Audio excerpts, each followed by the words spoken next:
নমস্কার বন্ধুরা, শিলিগুড়ি বংফুড চ্যানেলে তোমাদের সকলকে স্বাগত। আজ আমি তোমাদের সাথে শেয়ার করব সয়াবিন দিয়ে মুইঠা। সয়াবিনের মুইঠা আমি বানিয়ে সেটা দিয়ে একটি তরকারি করব, আর সেটাই তোমাদের সাথে শেয়ার করব। এই রেসিপিটা খেতে দারুণ লাগে, মাংসের মতো লাগে খেতে, আর খেতে গরম ভাতের সাথে তো আরও ভালো লাগে। তো তার জন্য আমি নিয়ে নিয়েছি এখানে গরম জল। গরম জলের মধ্যে আমি এখানে দিয়ে দেব 200 গ্রাম সয়াবিন। তো সয়াবিনটা একটু ফুটে আসলে আমি এটাকে নামিয়ে নেব। নামিয়ে সরাসরি আমি এটাকে ঠান্ডা জলে দিয়ে দেব। এটা বানানো খুবই সহজ। তো ঠান্ডা জলে আমি দিয়ে এটাকে একটু ভালোভাবে ধুয়ে নেব।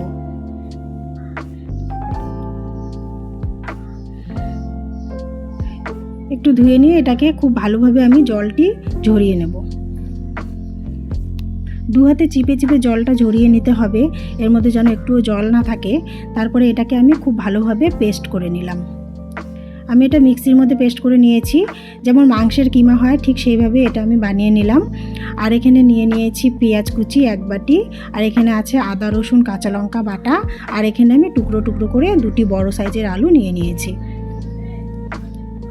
এই পেস্টের মধ্যে এবার দিয়ে দিলাম লবণ, দিয়ে দিলাম হলুদ, আর স্বাদের জন্য একটু দিয়ে দিলাম জিরে গুঁড়ো, একটু ধনে গুঁড়ো, আর দিয়ে দেবো একটুখানি লঙ্কার গুঁড়ো।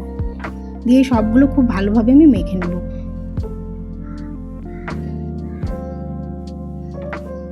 প্রয়োজনে অল্প একটু আমি বেসন দিয়ে দেব। বেসন দিলে মুইঠাগুলো খুব ভালোভাবে তৈরি হবে আর খেতেও ভালো লাগবে। যার যতটুকু বেসন প্রয়োজন ততটুকু দিয়ে দিলেই হবে, 1 থেকে 2 চামচ দিলেই হয়ে যাবে। তো খুব ভালোভাবে আমি বেসনটা দিয়েও খুব ভালোভাবে মেখে নিলাম।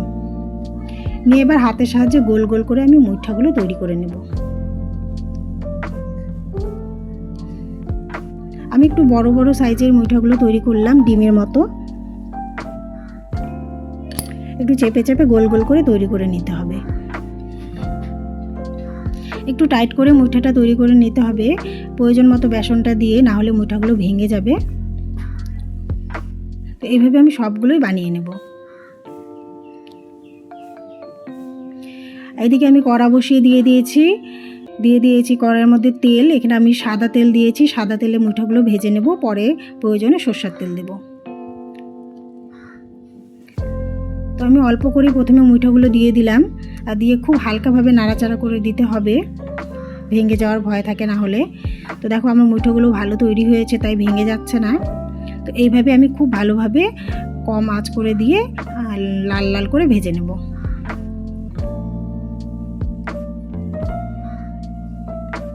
দেখো কালারটি কত সুন্দর এসেছে। এইভাবেই লাল করে একটু ভেজে নিতে হবে, খুব বেশি লাল করাও যাবে না।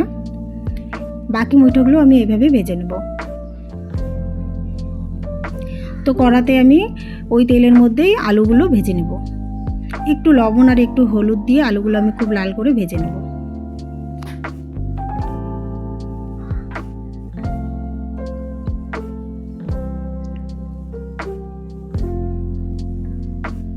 তো 2 মিনিট আমি আলুগুলো লাল করে ভেজে নিলাম। এবার তুলে নেব। ওই তেলের মধ্যে আমি এবার দিয়ে দেব গরম মশলা ফোড়নে। এখানে এলাচ, দারচিনি আর লবঙ্গ দিয়েছি আমি। আর দিয়ে দেবো একটুখানি সাদা জিরে ফোড়ন। ফোড়নটা হয়ে আসলে ওর মধ্যে আমি দিয়ে দেব কেটে রাখা পেঁয়াজ কুচিগুলো।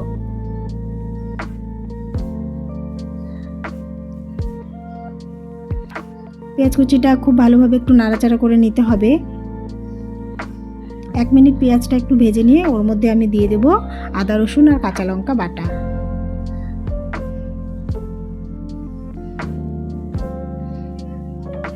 তো মশলাটা একটু আমি নাড়াচাড়া করে নেব, প্রয়োজনে অল্প একটু জল দিয়ে দেব যাতে মশলাটা পুড়ে না যায়। আর দিয়ে দেব এখানে লবণ, হলুদ, জিরে গুঁড়ো আর ধনে গুঁড়ো।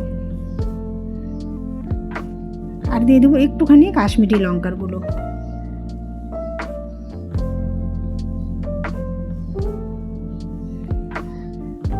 একটুখানি জল দিয়ে দেবো আমি মশলাটাতে।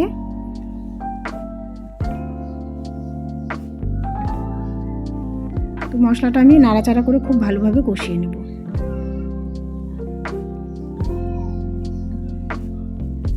তো মশলাটা দেখো কষানো হয়ে গেছে, মশলা থেকে তেল ছেড়ে এসেছে। এই পর্যায়ে আমি দিয়ে দেব ভেজে রাখা আলুগুলো।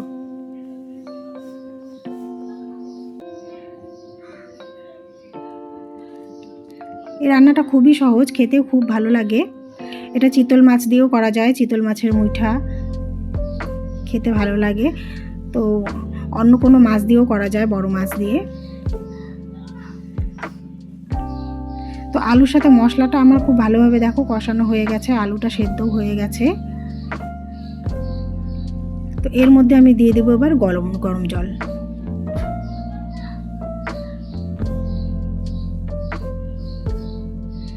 দিয়ে 2 মিনিটের জন্য আমি ঢাকা দিয়ে দেবো। 2 মিনিট হয়ে গেছে, ঢাকাটা খুলে দেখো ঝোলটা কিন্তু ফুটে এসেছে খুব ভালোভাবে। আর জলটা আমি একটু বেশি দিয়েছি, কেননা মুইঠাগুলো দিলে মুইঠাগুলো ঝোলটা টেনে নেবে।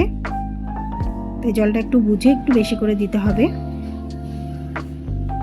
এরপরে আমি মুইঠাগুলো দিয়ে দিলাম, দিয়ে হালকা হাতে একটু নাড়াচাড়া করে নেব।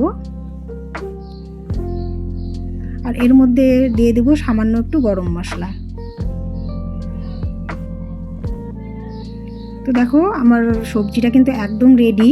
এটা আমি 2 মিনিটের জন্য ঢাকা দিয়ে রেস্টে রেখে দেব। তো আমার তরকারিটা একদম রেডি, এবার আমি নামিয়ে নিয়ে পরিবেশন করব। তো দেখো আমার সয়াবিনের মুইঠা দেখতে কত সুন্দর হয়েছে, খেতে আরও দারুণ হয়েছিল।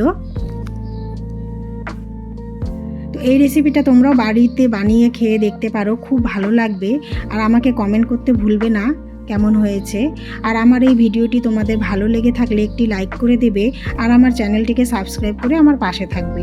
আর তোমরা যদি ফেসবুক থেকে দেখে থাকো তো পেজটি ফলো করতে ভুলবে না। তো দেখা হচ্ছে আরও একটি নতুন রেসিপি নিয়ে।